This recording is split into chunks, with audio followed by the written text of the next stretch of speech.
السلام عليكم ورحمة الله وبركاته. بسم الله الرحمن الرحيم. الصلاة والسلام على بسم الله الرحمن الرحيم. الحمد لله رب العالمين، والصلاة والسلام على رسوله الكريم نبينا محمد وعلى آله وأصحابه أجمعين. সমস্ত প্রশংসা এবং তারিফ সুমহান রব আল্লাহ সুবহানাহু ওয়া তাআলার জন্য, যিনি আমাদেরকে কোরআনের আয়াত নিয়ে আলোচনা করার তৌফিক দান করেছেন, এমন একটি নেক আমল করার সুযোগ করে দিয়েছেন। আলহামদুলিল্লাহ। দরুদ ও সালাম বর্ষিত হোক আমাদের প্রিয় নবী মুহাম্মদ রাসূলুল্লাহ সাল্লাল্লাহু আলাইহি ওয়াসাল্লামের উপর। আল্লাহুম্মা সাল্লি আলা মুহাম্মদ, আল্লাহুম্মা বারিক আলা মুহাম্মদ। তো আমরা গত ক্লাসে সূরাতুল ফাজর এর 1 থেকে 20 পর্যন্ত আমরা আলোচনা করেছিলাম।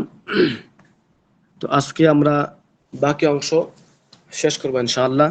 আল্লাহ সুবহানাহু ওয়া তাআলা আমাদেরকে তৌফিক দান করুন। তো আল্লাহ সুবহানাহু ওয়া তাআলা 20 নম্বর আয়াতে যেটা বলেছেন, ওয়া তুহিব্বুনাল মালা হুব্বান জাম্মা। ওয়া তুহিব্বুনাল মাল, এবং তোমরা মালকে ভালোবাসো, সম্পদকে ভালোবাসো, হুব্বান জাম্মা, অত্যধিক, অত্যন্ত বেশি। অর্থাৎ তোমরা মাল সম্পদকে অত্যন্ত বেশি ভালোবাসো। এখানে মানুষের একটি আদা বর্ণনা করেছেন আল্লাহ সুবহানাহু ওয়া তাআলা, যে মানুষ সাধারণত, মানুষের চরিত্রটা এরকম যে সে তার দুনিয়ার সম্পদকে, মালকে, মালের প্রতি তার আসক্তি রয়েছে, অত্যন্ত বেশি আসক্তি রয়েছে। ওয়া তুহিব্বুনাল মালা হুব্বান কাসীরান, যে তোমরা সম্পদকে ভালোবাসো অত্যন্ত বেশি। ফাতাবখালুনা বিইনফাকিহি ফি সাবিলিল্লাহি হিরসান আলাইহি, যে এর পরিণতি কি? এই যে তোমরা মালকে ভালোবাসো, এর পরিণাম হয় এরকম যে তোমরা আল্লাহর পথে ব্যয় করো না, আল্লাহর পথে ব্যয় করতে তোমরা কৃপণতা করো। ওয়াতুহিব্বুনাল মালা হুব্বান কাসীরান ফাতাবখালুনা বিইনফাকিহি ফি সাবিলিল্লাহি হিরসান আলাইহি, অর্থাৎ তোমরা আল্লাহর পথে ব্যয় করতে চাও না এই ভালোবাসার কারণে। কাল্লা ইযা দুক্কাতিল আরদু দাক্কান দাক্কা। কাল্লা, কখনোই নয়, মানে বিষয়টা কখনোই ঠিক নয়। ইদা দুক্কাতিল আরদু দাক্কান দাক্কা, যখন জমিন প্রকম্পিত হবে, কেঁপে উঠবে প্রবলভাবে।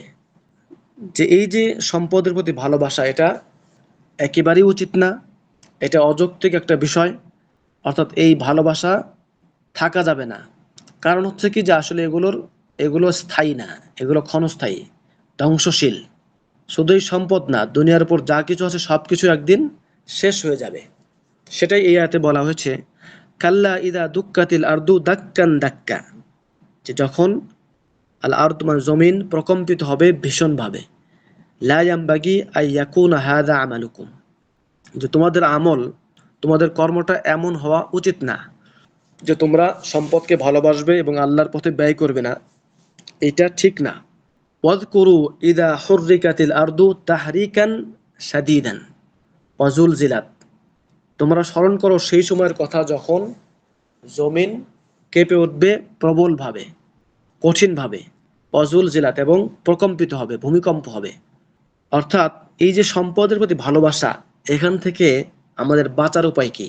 এই যে আমাদের অন্তর, আমাদের নাফস যে সম্পদের দিকে মাইল, এদিকে যে ঝোঁক প্রবণ, এখান থেকে বাঁচার উপায় আল্লাহ এখানে বলে দিচ্ছেন, যে সেটা হলো কিয়ামতের কথা স্মরণ করা, মৃত্যুর কথা স্মরণ করা, দুনিয়া যে ধ্বংসশীল, দুনিয়া যে একদিন ধ্বংস হয়ে যাবে সেই বিষয়টি স্মরণ করা।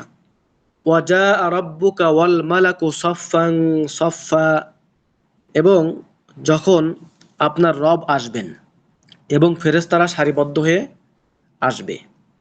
অর্থাৎ কিয়ামতের দিনের আরেকটি ঘটনা বর্ণনা করা হচ্ছে, সেটা হচ্ছে সেদিন আল্লাহ সুবহানাহু ওয়া তাআলা আসবেন বিচার ফয়সালা করার জন্য, এবং ফেরেশতারাও সারিবদ্ধভাবে থাকবে, তারা আসবে।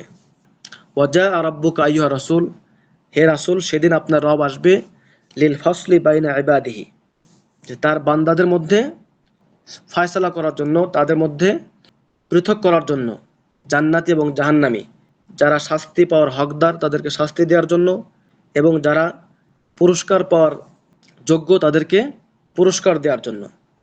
ওয়াজাআতিল মালাইকাতু মুস্তাফিনা সুফুফান, এবং ফেরেশতারাও আসবে, নির্বাচিত ফেরেশতা, তারা আসবে কি? সারিবদ্ধভাবে। এখান থেকে আল্লাহ সুবহানাহু ওয়া তাআলার যে আশা, সেই বিষয়টি সাবিত হয় যে আল্লাহ তাআলা আসবেন। কিভাবে আসবেন সেটা আল্লাহ তাআলাই ভালো জানেন, তার সাথে যেটা উপযুক্ত সেভাবে তিনি আসবেন। যেমনটা এখানে বলা হয়েছে সুবুতুল মাজি লিল্লাহি তাআলা ইয়াউমাল কিয়ামাতি, যে কিয়ামতের দিন আল্লাহর আগমন, আল্লাহ যে আসবেন সেই বিষয়টা এই আয়াত থেকে সাব্যস্ত হয়। কামা ইয়ালিকু বিহি, মানে তার সাথে যেটা উপযুক্ত সেভাবেই। মিন গায়রি তাশবিহি ওয়ালা তামসিলি ওয়ালা তা'তিল, যেটা লাইসা কামিসলিহি শাইউন, কোনো কিছুর সাথে তুলনাযোগ্য নয়, সেভাবে তিনি আসবেন। ওয়াজিআ ইয়াউমা ইযিম বিজাহান্নাম, এবং সেদিন জাহান্নামকে উপস্থিত করা হবে, সেদিন জাহান্নামকে নিয়ে আসা হবে। ওয়াজিআ ইয়াউমা ইযিম বিজাহান্নাম, সেদিন জাহান্নামকে নিয়ে আসা হবে। ইয়াউমা ইযিন ইয়াতাযাক্কারুল ইনসানু ওয়া আন্না লাহু যিকরা, সেদিন ইয়াতাযাক্কারুল ইনসান, সেদিন মানুষ স্মরণ করবে, মানুষ বুঝতে পারবে। অর্থাৎ মানুষ যখন স্বচক্ষে, কাফেররা যখন স্বচক্ষে দেখবে জাহান্নামকে, জাহান্নামের শাস্তিকে দেখবে, কিয়ামতের ভয়াবহতা দেখবে, তখন তারা বুঝবে। ওয়া আন্না লাহু যিকরা, কিন্তু তাদের এই বুঝ দিয়ে তখন আর কি লাভ হবে? অর্থাৎ তাদের এই বুঝ তাদের কোনো কাজে আসবে না, কারণ তখন বোঝার, ওই বোঝার কোনো মূল্য থাকবে না। ওয়াজিআ ফি যালিকাল ইয়াউম বিজাহান্নাম, সেদিন জাহান্নামকে নিয়ে আসা হবে। লাহা সাবউনা আলফ জিমাম, যে সেটার থাকবে ৭০,০০০ শিকল। মা কুল্লি জিমামিন সাবউনা আলফ মালাক ইয়াজুরুনাহা, এই ৭০,০০০ শিকলের প্রত্যেকটা শিকলকে টানবে ৭০,০০০ করে ফেরেশতা। অর্থাৎ এই বিরাটকায় শিকল দিয়ে জাহান্নামকে নিয়ে আসা হবে। ফি যালিকাল ইয়াউম ইয়াতাযাক্কারুল ইনসানু মা ফাররাতা ফি জামবিল্লাহ, সেদিন মানুষ স্মরণ করবে যে সে যে অপরাধগুলো করেছে, সে যে গুনাহসমূহ করেছে, এগুলো তারা মনে করবে।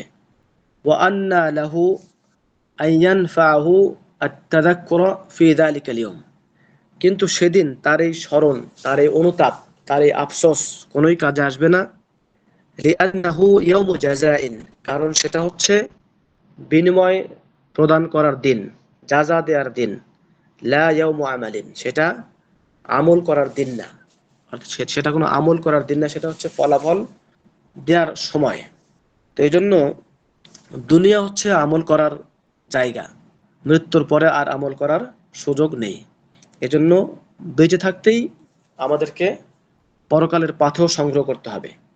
যেমনিভাবে পরীক্ষার আগেই ছাত্রদেরকে প্রস্তুতি নিতে হয়, তারা বই দেখে শিক্ষকের সহযোগিতা নিয়ে পড়তে পারে, কিন্তু পরীক্ষা শেষ হয়ে যাওয়ার পর তারা নতুন করে ওখানে আর কোনো কিছু অ্যাড করার সুযোগ থাকে না। তখন শুধু ফলাফল, যা সে লিখেছে সেইটার ফলাফলই সে পাবে। তখন আর আফসোস করে লাভ নেই, তখন তার সামনে সবকিছু প্রকাশিত হয়ে যাবে, কিন্তু সে আর সেখানে কিছু করতে পারবে না। এটাই হচ্ছে পরীক্ষা। তো দুনিয়া হলো পরীক্ষার জায়গা, এখানে প্রস্তুতি নিতে হবে, পরীক্ষা দিতে হবে, এবং কিয়ামতের দিন ফলাফল গ্রহণ করতে হবে। সেজন্য বলা হয়েছে এখানে লিআন্নাহু ইয়াউমু জাযাইন লা ইয়াউমু আমালিন, সেটা হচ্ছে ইয়ামুল জাযা, অর্থাৎ পুরস্কার অথবা শাস্তি, এই বিনিময় গ্রহণের দিন, আমলের দিন না। ইয়াকুলু ইয়া লাইতানি কদ্দামতু লিহায়াতি, ইয়াকুলু কাফিররা সেদিন বলবে ইয়া লাইতানি, হায় আফসোস, কদ্দামতু লিহায়াতি, এই জীবনের জন্য, আমাদের এই জীবনের জন্য যদি আমরা কিছু রেখে আসতাম, কিছু করে আসতাম। অর্থাৎ তারা আফসোস করে বলবে আমরা যদি দুনিয়াতে নেক আমল করতাম, আজকের এই যে আখিরাতের জীবন আমরা দেখতে পাচ্ছি, এই জীবনের জন্য আমরা যদি ওইখানে কিছু নেক আমল করে আসতাম, তাহলে এখানে আজকে আমরা পুরস্কার পাইতাম। যেমনটা এখানে বলা হয়েছে ইয়াকুলু মিন শিদ্দাতিন নাদাম, তারা এই তাদের আফসোস, কঠিন আফসোস করে তারা বলবে ইয়া লাইতানি কদ্দামতুল আমালাস সালিহা লিহায়াতি, যে হায় আফসোস, আমরা যদি পেশ করতাম কিছু কাজ, নেক আমল করে আসতাম, লিহায়াতিয়াল উখরাবিয়্যা, এই এই যে আখিরাতের জীবন, এই জীবনের জন্য, আল্লাতি হিয়াল হায়াতুল হাকিকিয়া, যে জীবনটা আমরা এখন দেখতে পাচ্ছি যে আসল জীবন, যথার্থ জীবন।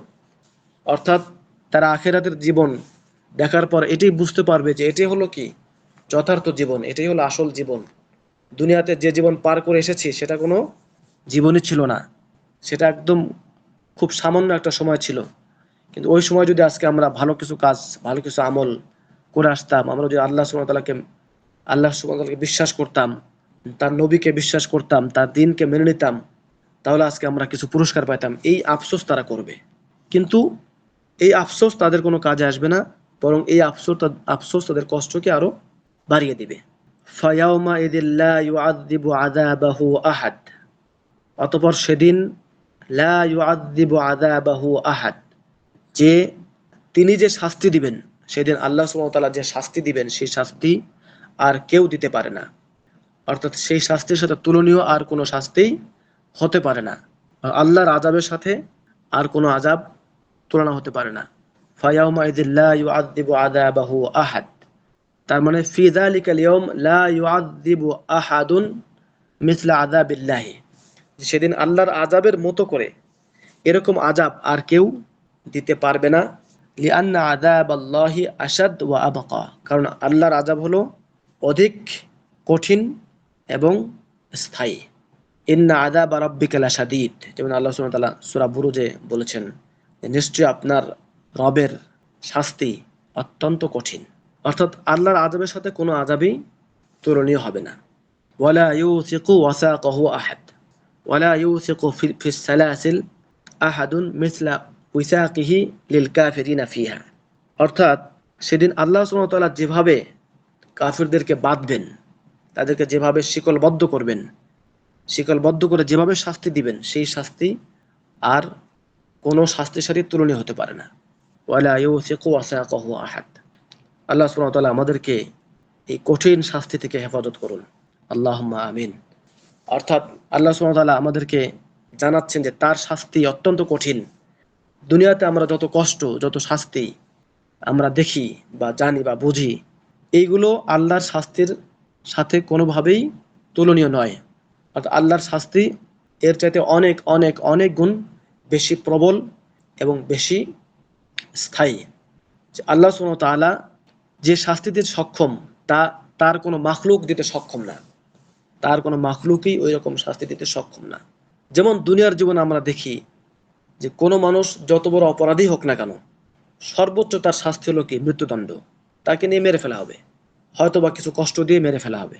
কিন্তু আল্লাহর শাস্তি হলো কি লা ইয়ামুতু ফিহা ওয়ালা ইয়াহইয়া, যে তারা সেখানে মরবে না এবং বাঁচবেও না। তাদের শাস্তিগুলো এমন হবে জাহান্নামে, তারা সেখানে না মরবে না তারা বাঁচবে, কারণ মৃত্যুকে সেখানে জবাই করে দেওয়া হবে, অর্থাৎ আর মৃত্যু আসবে না। তাহলে কাফিরদের শাস্তি চলতেই থাকবে। আর যেমনটা আমরা জানি যে তাদের চামড়াগুলোকে অনেক পুরু করে দেওয়া হবে, এবং এই চামড়াগুলো পুড়ে পুড়ে যখন শেষ হয়ে যাবে, শেষ পর্যায়ে চলে যাবে, তখন আবার আল্লাহর হুকুমে সেই চামড়াগুলো আবার আগের মতো হয়ে যাবে। এইভাবে তাদের শাস্তি চলতেই থাকবে, চলতেই থাকবে। আলিয়াযু বিল্লাহ। আল্লাহ সুবহানাহু ওয়া তাআলা আমাদেরকে জাহান্নাম থেকে হেফাজত করুন, আল্লাহর শাস্তি থেকে হেফাজত করুন। আল্লাহ সুবহানাহু ওয়া তাআলা আমাদের প্রতি দয়া করুন। এরপর আল্লাহ সুবহানাহু ওয়া তাআলা যেমনি ভাবে কাফেরদের শাস্তির কথা, কিয়ামতের দিন কাফেরদের যে ভয়াবহ অবস্থা হবে, সেই অবস্থার কথা বর্ণনা করলেন।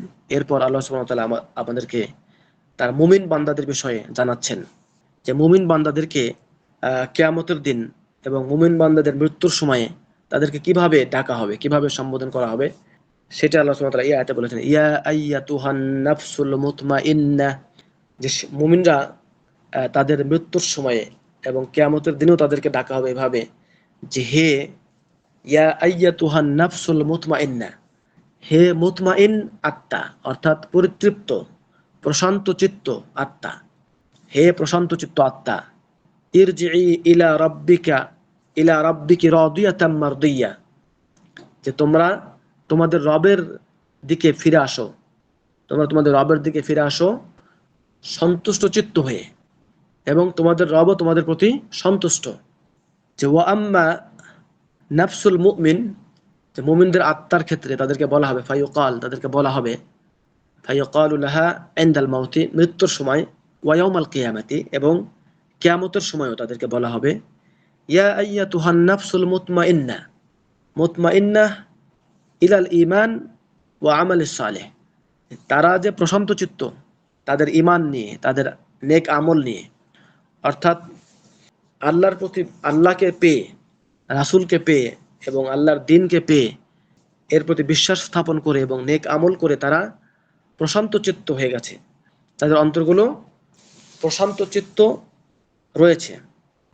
আসলে মুমিনদের অন্তর সব সময় প্রশান্ত চিত্ত থাকে, আর কাফেরদের অন্তর থাকে অস্থির, চিন্তান্বিত।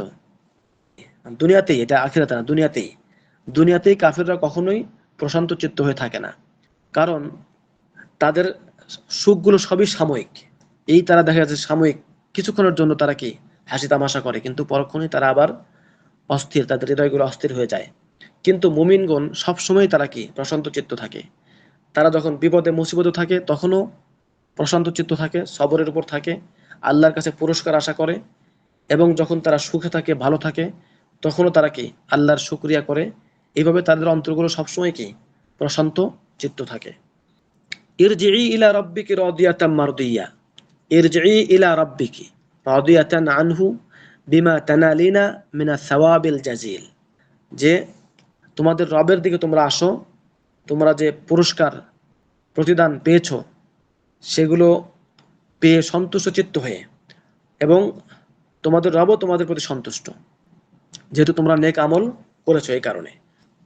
ফাদখুলি ফি ইবাদি, এরপর আল্লাহ সুবহানাহু ওয়া তাআলা ফাদখুলি ফি জুমলাতি ইবাদিয়াস সালিহিন, যে তোমরা আমার বান্দাদের মধ্যে প্রবেশ করো। অতঃপর তোমরা ফাদখুলি ফি ইবাদি, আমার বান্দাদের মধ্যে, আমার নেককার বান্দাদের মধ্যে প্রবেশ করো, নেককার বান্দাদের সাথে মিলিত হও।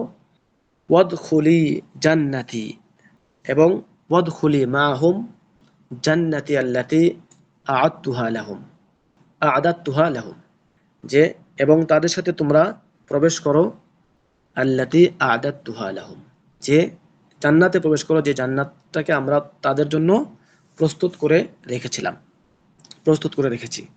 ফাদখুলি ফি ইবাদি ওয়াদখুলি জান্নাতি, যে তোমরা আমার নেককার বান্দাদের সাথে মিলিত হও এবং নেককার বান্দাদের সাথে মিলে জান্নাতে প্রবেশ করো। অর্থাৎ মুমিনরা তারা মৃত্যুর পর থেকেই নিরাপদ অবস্থায় থাকবে। তাদেরকে জাহান্নামের ভয়াবহতা এবং কিয়ামতের দিনের যে বিভীষিকা, এসব থেকে তারা তাদেরকে আল্লাহ হেফাজতে রাখবেন। তারা প্রশান্ত চিত্ত হয়ে আল্লাহর কাছে ফিরে যাবে এবং তারা মুমিন বান্দাদের সাথে মিলে জান্নাতে প্রবেশ করবে। এখানে আমরা একটি বিষয় খুব দেখতে পাই, সেটা হচ্ছে যে ফাদখুলি ফি ইবাদি, যে আল্লাহর নেককার বান্দাদের মধ্যে আল্লাহ বলেছেন প্রথমে প্রবেশ করো, ওয়াদখুলি জান্নাতি, এবং জান্নাতে প্রবেশ করো। অর্থাৎ নেককার বান্দাদের সাথে থাকা, তাদের সোহবতে থাকা, তাদের সাথে মিলে থাকা, এটা অত্যন্ত গুরুত্বপূর্ণ বিষয়। এটাই হচ্ছে আল ওয়ালা ওয়াল বারা, যে দুনিয়াতেও আমাদের নেককার বান্দাদের সাথে মিলেমিশে থাকতে হবে। আমাদের বন্ধুত্ব, আমাদের আহ, চলাফেরা, আমাদের মুআমালাত হবে নেককার বান্দাদের সাথে, তাদের সাথে মিলে। এবং কাফির ফাসিকদের সাথে আমাদের মেলামেশা করা যাবে না, বরং তাদের থেকে দূরে থাকতে হবে, নিরাপদ থাকতে হবে। কারণ দুনিয়াতে যে যাদের সাথে মিশবে সে তাদের মতো হয়ে যাবে। এজন্যই কোরআনে বিভিন্ন আয়াতে আল্লাহ সুবহানাহু ওয়া তাআলা কাফিরদের সাথে, কাফিরদেরকে বন্ধুরূপে গ্রহণ করতে নিষেধ করেছেন এবং বলেছেন যে তারা কাফিরদেরকে বন্ধু হিসেবে গ্রহণ করবে, তারা তাদের অন্তর্ভুক্ত হয়ে যাবে। তো এজন্য আমাদেরকে এ থেকে বেঁচে থাকতে হবে। তো আমরা সূরাতুল ফাজর শেষ করলাম। সংক্ষেপে আমরা যে বিষয়গুলো আজকে, যে যে মানুষের সম্পদের প্রতি ভালোবাসা রয়েছে, অত্যন্ত বেশি ভালোবাসা রয়েছে। এই ভালোবাসা থেকে বাঁচার উপায় হচ্ছে কিয়ামতের অবস্থা স্মরণ করা এবং দুনিয়ার ক্ষণস্থায়িত্ব এবং আখিরাতের যে চিরস্থায়িত্ব, সেই বিষয়কে মাথায় রাখা। এবং এখানে কাফেরদের অবস্থা, কিয়ামতের দিন কাফেরদের যে অবস্থা হবে সেই অবস্থার বর্ণনা আল্লাহ দিয়েছেন, যে সেই সময় কাফেরদের সামনে জাহান্নামকে উপস্থাপন করা হবে এবং তারা আফসোস করবে, কিন্তু সেই আফসোস তাদের কোনো কাজে আসবে না। এবং তারা আফসোস করে বলবে, দুনিয়াতে আমরা যদি নেক আমল করতাম তাহলে আজকে আমরা এখানে কিছু পুরস্কার, নিরাপদ থাকতাম, এখানে শাস্তি আমাদেরকে ভোগ করতে হতো না। কিন্তু সেদিন আল্লাহর শাস্তি তাদেরকে অবশ্যই পাকড়াও করবে, এবং আল্লাহর শাস্তি অত্যন্ত ভয়াবহ, যে শাস্তির মতো আর কোনো শাস্তি হবে না। এরপর মুমিনদেরকে আল্লাহ সুবহানাহু ওয়া তাআলা অত্যন্ত সুন্দর সম্বোধন করে ডাকবেন। এবং তাদের প্রতি তিনি সন্তুষ্ট হবেন, তারাও আল্লাহর প্রতি সন্তুষ্ট হবে, তাদের পুরস্কার পেয়ে, জান্নাত পেয়ে, এবং তাদেরকে বলা হবে তোমরা মুমিন বান্দাদের সাথে মিলে জান্নাতে প্রবেশ করো। তো এই হলো সূরাতুল ফাজর আমরা শেষ করলাম। আল্লাহ সুবহানাহু ওয়া তাআলা আমাদেরকে এই সূরাতুল ফাজরের যে শিক্ষাগুলো এবং যে আয়াতগুলো রয়েছে সেগুলো বোঝার এবং আমল করার তৌফিক দান করুন। আল্লাহুম্মা আমিন। ওয়া সাল্লাল্লাহু আলা নাবিয়্যিনা মুহাম্মদ ওয়া আলা আলিহি ওয়া আসহাবিহি আজমাইন। তো আমরা দার্স শেষ করলাম। এরপর কেমন আছেন সবাই? জি শেখ, আসসালামু আলাইকুম। আলহামদুলিল্লাহ, আপনি ভালো আছেন? ওয়ালাইকুম আসসালাম ওয়া রাহমাতুল্লাহি ওয়া বারাকাতুহু। জি, আবু আফিয়া কেমন আছেন আপনি? জি আলহামদুলিল্লাহ, আপনি ভালো আছেন? একটু অসুস্থ ছিলেন শুনছিলাম। জি জি, আলহামদুলিল্লাহ, এখনো একটু আছে। এটা তেমন কোনো কিছু না আরকি, ঠান্ডা ব্যাপার, ঠান্ডা সর্দি আরকি। তো আজকের যে সূরা ফাজর আমরা পড়লাম, গতদিনও পড়েছিলাম। গতদিন আমরা প্রশ্ন উত্তর নিতে পারি নাই। তো সূরা ফাজরে যে বিষয়গুলো আসছে এগুলোর ব্যাপারে আপনাদের কোনো প্রশ্ন আছে? মোহাম্মদ ইউসুফ হাসান ভাই, আপনি কি নতুন আসছেন? আপনারা কি শুনতে পাচ্ছেন আমাকে? জি শেখ, আপাতত আমার প্রশ্ন নাই। আচ্ছা আচ্ছা, তাহলে আমি কিছু প্রশ্ন করি, আপনারা উত্তর দেন। জি শেখ।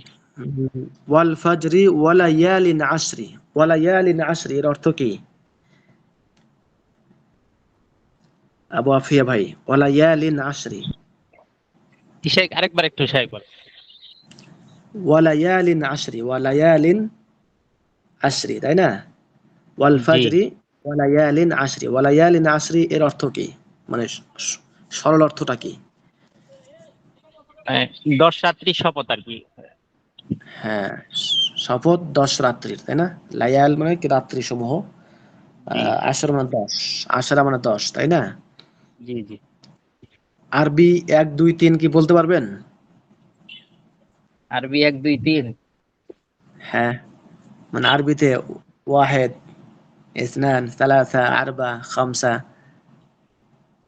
জি, সাবা, বা চেষ্টা মিয়া। করা যায়। দেখি বলেন তো দেখি, 1 থেকে 10 পর্যন্ত। জি না, ওয়াহেদ, ইসনান, ايوه সালাসা, আরবা, খামসা, 6. সিত্তা, সামানিয়া, لا 7. 7 মানে সাবা, 7। সামানিয়া, তিসা, আশারা। মাশাআল্লাহ, হ্যাঁ। অক্ষরগুলো জানতে হবে আমাদেরকে। আসলে আরবি ভাষার সাথে তো আমাদের দিন জড়িত আছে, তাই না? জি জি এই কারণে আরবি ভাষার বিভিন্ন বিষয়গুলো, যেমন আরবি মাসগুলো সম্পর্কে জানা, আরবি মাসগুলো মুখস্থ রাখা, আরবি সংখ্যাগুলো, আরবি দিনগুলো, তাই না? এগুলো জি। আমাদের দিনের সাথে জড়িত। কোরআন পড়তে গেলে এগুলো আসে, হাদিস পড়তে গেলে এগুলো আসে, আমরা ফিক পড়তে যাই তখন এগুলো আসে। ওয়ালাইয়ালিন আশরি, তাই না? তা এই 10 রাত্রি হচ্ছে কি? এই 10 রাত্রি হচ্ছে জিলহাজ মাসের, এই দেখেন মাস চলে আসছে আবার, তাই না? জিলহাজ মাসের প্রথম 10 রাত্রি, তাই না? জি, প্রথম 10 রাত্রি জিরোর মাস। জিলহাজ মাস আরবি কততম মাস? জিলহজ মাস না? এটা আপনার সর্বশেষ। হ্যাঁ, এটা হচ্ছে 12তম মাস, তাই না? আরবি 12তম মাস হচ্ছে জিলহাজ মাস, সর্বশেষ। এটা হচ্ছে হজ্জের মাস, তাই না? হজ। জি, হজ মাস। এই কারণে এই মাসের প্রথম 10 দিন যেটা, আহ, এখানে কি কি আছে আপনার? ইয়ামুল আরাফা আছে, তাই না? জি, ইয়ামুল আরাফা আছে কিনা? কয় তারিখে? এটা 9 তারিখে। 9 তারিখে, হ্যাঁ। এরপরে ইয়ামুন নাহার আছে। ইয়ামুন নাহার কয় তারিখে? না, 10 তারিখ। 10 তারিখে, হ্যাঁ। তো এজন্য আরবি মাসের হিসাব রাখা, আরবি তারিখগুলোর হিসাব রাখা আমাদের জন্য জরুরি, কারণ এগুলোর সাথে আমাদের দিন জড়িত হয়ে আছে, তাই না? জি, তারপরে আজকে আমরা যেটা পড়লাম, আজকে আমরা পড়েছি ওয়াতুহিব্বুনাল মালা হুব্বান জাম্মা, এর অর্থ কি? জি শেখ। ওয়াতুহিব্বুনাল মালা, হুব্বাং জাম্মা মানে আপনার হ্যাঁ যে সম্পদ জমা করে শেখ। হ্যাঁ, ভালোবাসা আর কি, জমা করে না। ওয়াতুহিব্বুনাল মালা, মানে সম্পদকে তোমরা ভালোবাসো, ভালোবাসা। তোমরা সম্পদকে ভালোবাসো হুব্বান জাম্মা, মানে অধিক অত্যধিক। পরিমাণে, অত্যাধিক। হ্যাঁ, অনেক বেশি। হ্যাঁ, তো এই সম্পদের ভালোবাসা থেকে কিন্তু আমাদের দুনিয়াতে দেখবেন যে অনেক রকম অনর্থ আছে। এই যে সংসারে দেখবেন ঝামেলা, ভাইয়ে ভাইয়ে সমস্যা, তাই না? জি, এই যে অশান্তি, সামাজিক অশান্তি যেগুলো আছে বেশিরভাগই দেখবেন কি সমস্যা কি নিয়ে? সম্পদ নিয়ে, মাল সম্পদ নিয়ে, লেনদেন নিয়ে, তাই না? তো এর প্রতি ভালোবাসাটাকে যদি আমরা কমিয়ে দিতে পারি তাহলে কি হবে? এই বিষয়গুলো থেকে অনেক বিষয় থেকে আমরা হেফাজতে থাকবো ইনশাআল্লাহ। আরেকটি প্রশ্ন করি আপনাকে, উম, ওয়ালা ওই যে ওয়ালা ইউসিকু ওয়াসাকাহু আহাদ, এটার অর্থ কি? মানে এটা অর্থ স্যার যে আছে? সেদিন হ্যাঁ, আল্লাহ তাআলা না জাহান্নামীদেরকে যেভাবে সেভাবে বাদ বাঁধতে পারবে না। তাদেরকে শিকল দিয়ে বাঁধবেন, তাই না? তাদেরকে শিকল দিয়ে বাঁধা হবে, অত্যন্ত কঠিন ভাবে তাদেরকে বাঁধা হবে। যেমন আরেকটা সূরাতে ফি আমাদিন মুমাদ্দাদা, তাই না? যে লম্বা লম্বা খুঁটিতে তাদেরকে বেঁধে শাস্তি দেওয়া হবে। তো ওয়ালা ইউসিকু ওয়াসাকাহু আহাদ, আল্লাহর যে পাকরাও, আল্লাহর যে শাস্তি, এই শাস্তির সাথে দুনিয়ার কোনো শাস্তিকে তুলনীয় না। সেই শাস্তি অত্যন্ত ভয়াবহ। তো সেই শাস্তির ভয় আল্লাহ আমাদেরকে এই আয়াত নাজিল করেছেন যাতে আমরা ভয় করি। তো আল্লাহ সুবহানাহু ওয়া তাআলা আমাদেরকে হেফাজত করুন। তো ঠিক আছে, ইনশাআল্লাহ আমরা আগামী দিন আবার অন্য একটি সূরা, এর সূরাতুল গাশিয়া ইনশাআল্লাহ আলোচনা করব। সেই পর্যন্ত পেছনের যে পড়াগুলো আছে আপনারা অবশ্যই এগুলো রিভিশন দিবেন, নিয়মিত এগুলো পড়বেন, এগুলো নিয়ে তাদাব্বুর করবেন, কোরআনের অর্থগুলো নিয়ে চিন্তা গবেষণা করবেন, এবং এগুলোর প্রভাব, এগুলোর আসার যেন হৃদয়ের মধ্যে পড়ে। কারণ হচ্ছে যে আমরা যদি একটা বিষয় বারবার যখন পড়বো তখনই আমাদের হৃদয়ের উপর এগুলো কি প্রভাব ফেলবে। একবার পড়লাম আর দীর্ঘদিন পড়ি না এরকম না, বলে নিয়মিত পড়তে হবে, আমাদেরকে বারবার পড়তে হবে, যাতে করে আমাদের হৃদয়টাকে এই কোরআনের আয়াতগুলোই আমাদের হৃদয়টাকে আচ্ছন্ন করে রাখে। আর যদি আমরা কোরআনের আয়াত না পড়ি তাহলে দেখবেন যে এখানে আহ শয়তানের ওয়াসওয়াসা, দুনিয়ার ভালোবাসা, সম্পদের ভালোবাসা, বিভিন্ন রকম বিষয় এসে অন্তরকে আচ্ছন্ন করে ফেলবে। তো আল্লাহ সুবহানাহু ওয়া তাআলা আমাদেরকে তার দ্বীনের পথে অটল অবিচল রাখুন। এবং শেখ, হ্যাঁ, জি, আমাদের এই কোর্সটা কি 30 পারা পুরাটা নাকি? জি, আমরা 30 পারাটা ইনশাআল্লাহ এভাবে শেষ করব আর কি। আমরা 30তম পারাটা এভাবে শেষ করব, এরপর আমরা অন্যদিকে যাবো ইনশাআল্লাহ, হয়তো প্রথম থেকে আস্তে আস্তে পড়বো। আমাদের ইয়ে হলো পুরো কোরআন আমরা আস্তে আস্তে অর্থ সহ পড়ে ফেলবো ইনশাআল্লাহ। জি, জি, ঠিক আছে, তো আমরা এই 30 পারাটা আগে পড়তেছি এই কারণে যে এইগুলো আমাদের অনেকেরই মুখস্থ আছে এবং এগুলো আমরা সলাতে পড়ি, তাই না? জি, যাতে করে আমরা পড়ার সময় এগুলোর অর্থ আমাদের হৃদয়ে আসে, কারণ অর্থ সহ পড়লে খুশু খুজু যেটা, সেটা অত্যধিক হয়। এবং আসলে অর্থ সহ পড়াটাই হলো মাতলুব, তাই না? অর্থ সহ পড়াটাই হচ্ছে কি মাতলুব, এটাই উদ্দেশ্য। কারণ ওয়াকিমিস সলাত আলি যিকরি, যে তোমরা কি সলাত কায়েম করো যাতে করে আমার স্মরণ হয়, তাই না? তো আল্লাহ কি বলছেন আমরা পড়তেছি কিন্তু বুঝতেছি না, তো এটা আমাদের জন্য একটা কি গ্যাপ। তো আমরা যেটা পড়তেছি সেটা যদি বুঝতে যখন পারবো তখন আমাদের মধ্যে এটা একটা কি পরিপূর্ণতা পাবে, এবং এইটার যে ফলাফল, সামারাত যেটা আর কি, এটার যে ফ্রুট সেটা আমরা পাবো ইনশাআল্লাহ। এই জন্য আমরা 30 পারাটা পড়তেছি, যে এই সূরাগুলো আমাদের মুখস্থ আছে এবং এগুলো আমরা বারবার পড়তেছি যাতে করে সলাতের মধ্যে আমাদের মনোযোগ আসে। তো ঠিক আছে, আল্লাহ সুবহানাহু ওয়া তাআলা আমাদেরকে কবুল করুন, আমাদের নেক আমলগুলোকে কবুল করুন, এবং আমরা যে ইলমের পথে অগ্রসর হয়েছি এই পথে আমাদেরকে সাহায্য করুন, আমাদের জন্য সহজ করে দিন। আল্লাহুম্মা আমিন। সুবহানাকা আল্লাহুম্মা ওয়া বিহামদিক আশহাদু আল্লা ইলাহা ইল্লা আন্ত আস্তাগফিরুকা ওয়া আতুবু ইলাইক।